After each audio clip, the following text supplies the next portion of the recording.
So which sneakers or trainers should you wear in 2025? Well, the ones you like and will wear would be my first recommendation, but if you have no idea where to start, then I'll give you some recommendations. The sneakers on this list are either pairs that I love personally, or they're pairs that are getting a lot of love right now, so hopefully there'll be a pair for you on this list. If you like this video at any point, please feel free to drop it a like, and now that's all out the way, let's get into the sneakers.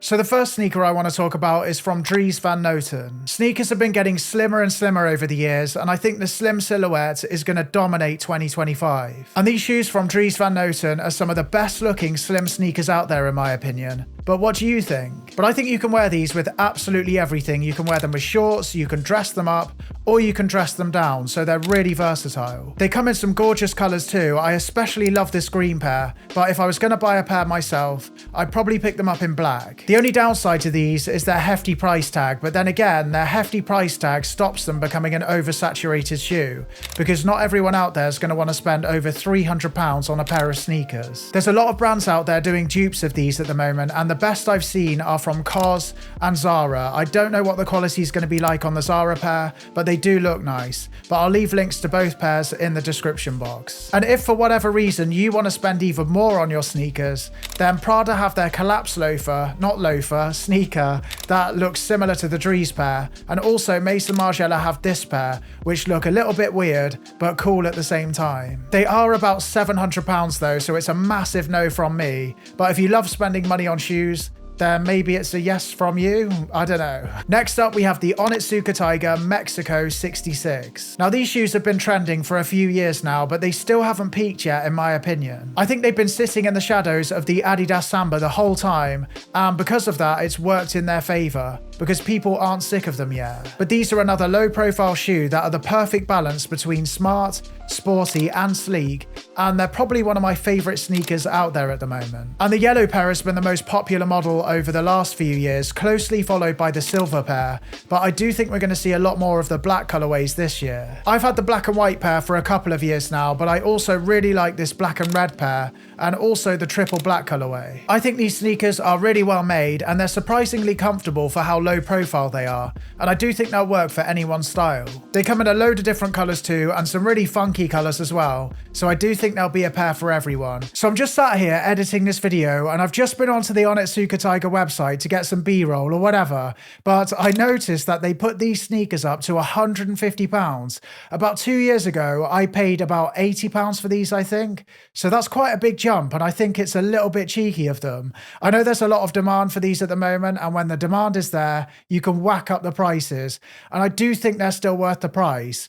But I just wanted to jump in and let you know how cheeky I thought this was of them. But yeah, let's get back to the video. And I don't know about you, but I go as far as saying that these could be sneaker of the year this year. But let me know what you think. The next shoe I want to talk about is the Adidas Superstar. Now, I've been seeing a lot of Superstars online recently, and they're a classic shoe that never goes out of style. Adidas seem to be really pushing these right now, which is a little bit weird since the trend is slimmer profile sneakers, and these are quite chunky. But yeah, I'm seeing them everywhere right now, so it's working. Adidas also teamed up with the Australian brand Song for the Mute, which I've always thought was one of the coolest brand names out there, and they're an awesome brand in general. Expensive but cool, so you should definitely check them out. But Adidas have collabed with them on the Superstar, and this version is really popular right now. But I think these versions look great. I especially love the details on the black pair. They haven't done too much, but you don't want to spoil a classic. But the Adidas Superstar has always been a bit of an odd one for me, because they've always been a shoe that I've loved and appreciated,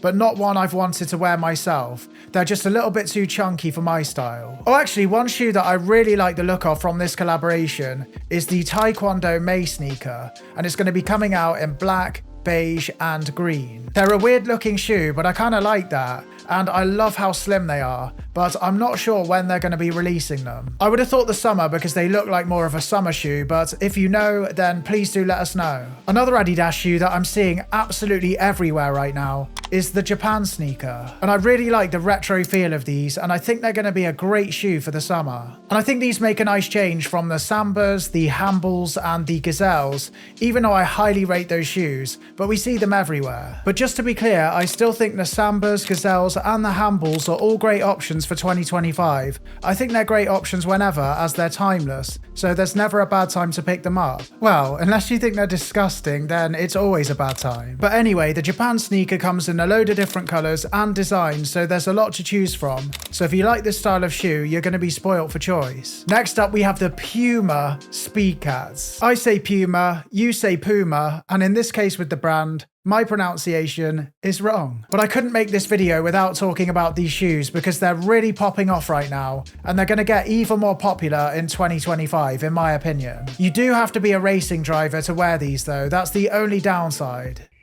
But anyway, even though I'm not going to be buying a pair of Speed Cats for myself, I do think they're a nice looking shoe that can be styled in so many different ways. They also have that slimmer profile, which is really popular right now, and they're not going to destroy your bank account like some of the other pairs on this list. They come in a load of different colours, so you can get as colourful as you like with these, and they've been around forever, so they're a bit of a classic. But what are your thoughts on these? Because I know not everyone likes them, and should they only be worn for racing, or can everyone wear them? So do you have a dog or enjoy going on long romantic walks? Because if so, the Salomon XT6 might be the shoe for you. Now I do have to take my hat off to the Salomons if I was wearing one, because they've proved me wrong time and time again. I thought far less people would be wearing them by now, but they seem to be getting more and more popular. And even though they're not a shoe that I'm going to be buying personally, I do have massive respect for them. But the great thing about these shoes is you can wear them casually into town, and then they double up as an action shoe. So if you're in town enjoying a green matcha, cinnamon, white chocolate, oat milk latte, or whatever you have,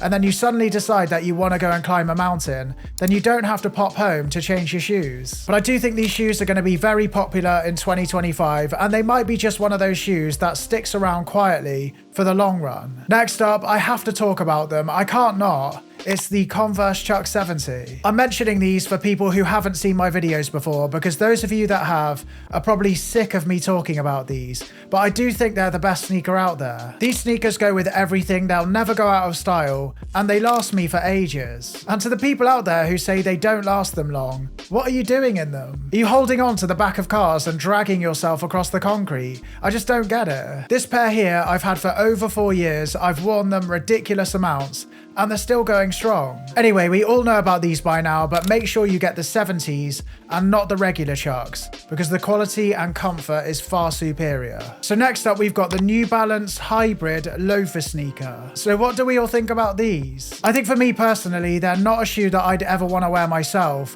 but I do think they're interesting and they definitely get people talking. I think they're going to be like Marmite. You're either going to absolutely love them or absolutely hate them. There won't be an in-between. But I do think hybrid sneakers are going to become more of a thing and get more and more popular throughout 2025, but I'm yet to see a pair that's made me want to buy a pair. If you know any that you think I'd like, then let me know in the comments and I'll check them out. When I'm wearing sneakers, I want to wear sneakers. When I'm wearing shoes, I want to wear shoes. These kinds of things always remind me of those Cole Haan Oxford shoes, and I just never really got them. Actually, running hybrid casual shoes are really popular right now too, and I do like some of these. You've got brands like On Running, Hoka and Asics being very popular options in this space, and we also can't forget about New Balance, Nike and Adidas. For me personally, I only wear running shoes when I run, so this one isn't for me, but I do get the appeal. If you're someone who wears a lot of active wear casually, then this style of shoe makes a lot of sense for you,